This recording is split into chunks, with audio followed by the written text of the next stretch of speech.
Сәлем баршаңызға, сіздермен Сандыгүл. Бүгін сіздерге 20 минутта дайын болатын керемет торттың рецептін бөлісетін боламын. Ешқандай пешті пісіруді қажет етпейтін және де үйдегі бар заттарыңызды салатын торттың рецептімен бөлісемін.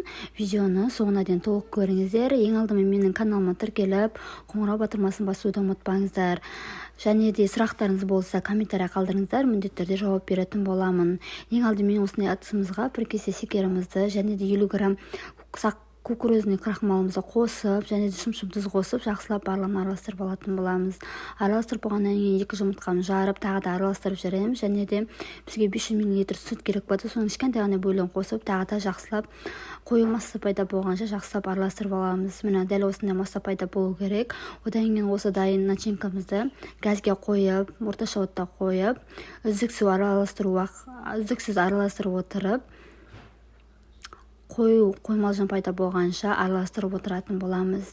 Міне көріп тұрғандарыңызда осындай қоймалжың болу керек. Одан кейін астын өшіріп, үстіне 100 грамм сары майымызды қосып, тағы да жақсылап араластырып алатын боламыз. Одан кейін осындай бөлек ыдысқа суытуға құйып аламыз. Одан кейін үстіне пищевойын жауып, осылай жарты сағатқа 30 минутқа қоятын боламыз. Ендігі кезекте біз сыртындағы қамырын дайындайтын боламыз. Қамырына бізге печенье керек болады. Алдын ала 500 грамм печеньені өшіріп алдым.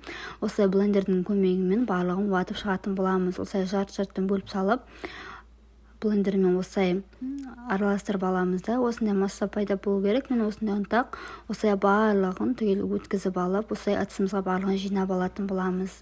Одан кейін осының үстіне біз үй температурасында тұрған сары майымызды 150 грамм сары майымызды қосып, жақсылап қолымызбен осылай араластырып аламыз. Міне осылай барлығы толық араласу керек, көріп тұрғандарыңыздай. Одан кейін 3 ас қасық сүтімізді қосып жіберетін боламыз.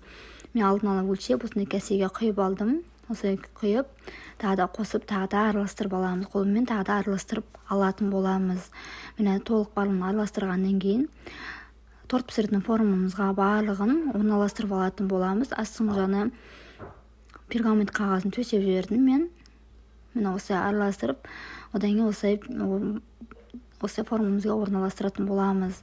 Одан кейін үстіне мына начинкамызды алып, құйып, осылай бетін тегістеп жібересіздер де, жайлап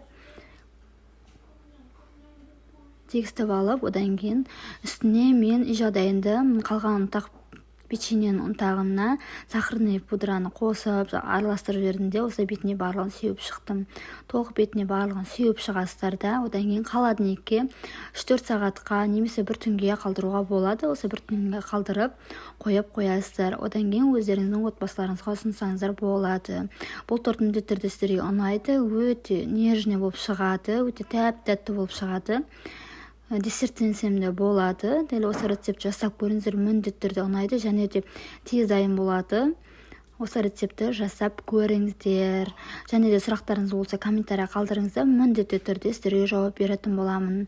Көлемі дәл осындай болып шығады, дәл пирог сияқты болып шығады. Сіздер де дәл осы тортты жасап көріңіздер. Рахмет, сау болыңыздар.